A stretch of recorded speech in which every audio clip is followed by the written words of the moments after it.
Halo semua, perkenalkan nama saya Novaldo Rehansani dengan NIM 15011-80343 dari jurusan Administrasi Bisnis Telkom University.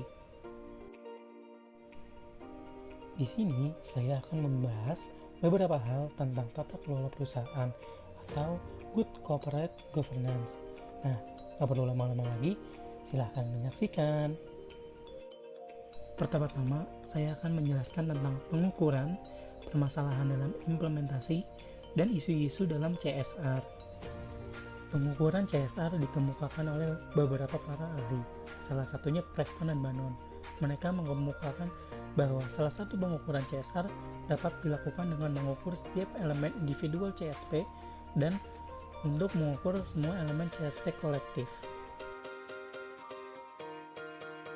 Pengukuran CSR dapat dilakukan menggunakan metode lain, yaitu GRI atau Global Reporting Initiative dan ISO 26000. Masalah dalam implementasi CSR menurut Irianta yaitu perusahaan sadar bahwa keberhasilan dalam mencapai sebuah tujuan bukan hanya dipengaruhi oleh faktor internal, melainkan dipengaruhi oleh faktor eksternal juga seperti komunitas atau masyarakat. Maka dari itu, program CSR mengharuskan mengikuti perkembangan berbagai tuntutan dari masyarakat, yang dimana perusahaan hanya memberikan donasi kepada masyarakat. Sekarang masyarakat sebagai mitra yang turut andil dalam keberadaan dan keberlangsungan perusahaan.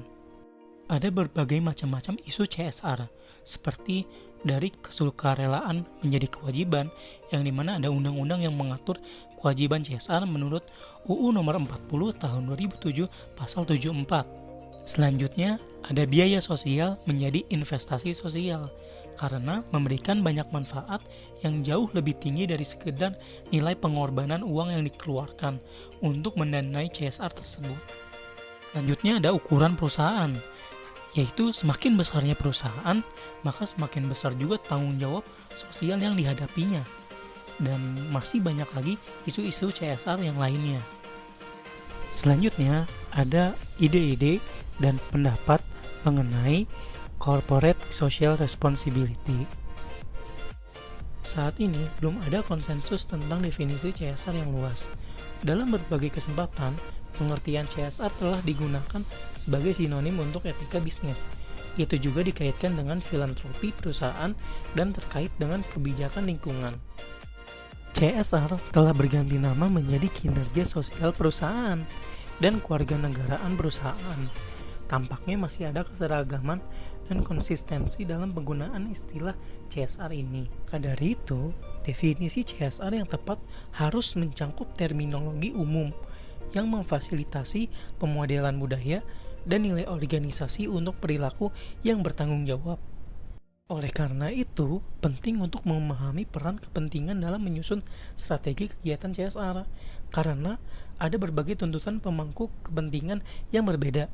CSR tidak bebas biaya karena membutuhkan sumber daya yang besar, termasuk waktu, keuangan, dan SDM. Nah, selanjutnya ada tentang membuka tanggung jawab sosial perusahaan melalui komunikasi pemasaran terintegrasi. Legitimasi pengorganisasian dan pengaruh stakeholder menurut Suchman, di mana legitimasi adalah persepsi atau asumsi umum bahwa tindakan suatu entitas diinginkan, tepat, atau sesuai dalam beberapa sistem norma, nilai, keyakinan, dan definisi yang dibangun secara sosial.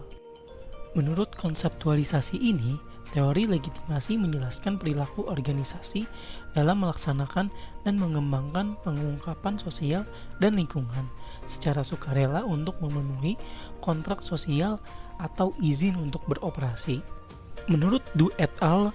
Tentang komunikasi CSR besar isinya berpendapat bahwa tantangan utama dalam merancang strategi komunikasi CSR yang efektif adalah bagaimana mengurangi skeptisisme pemangku kepentingan dalam menyampaikan motif perusahaan yang menguntungkan dalam kegiatan CSR.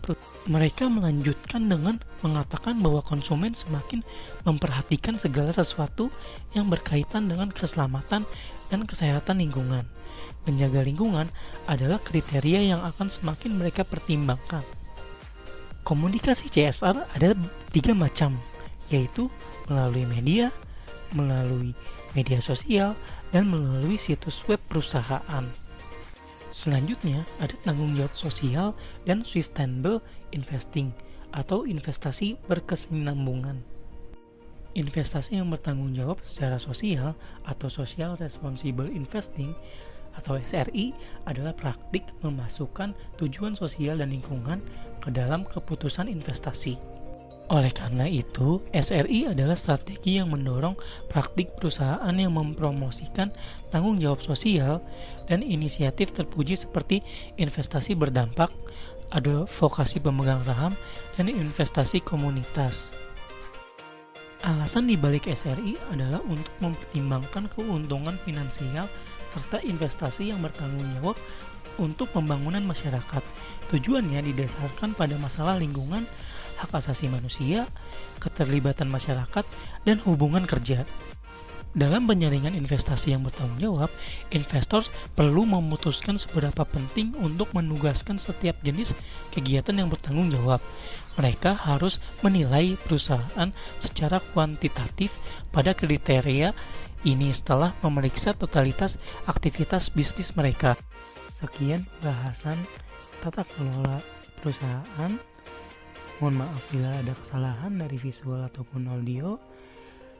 Sekali lagi mohon maaf dan terima kasih sudah menyaksikan. Sampai jumpa.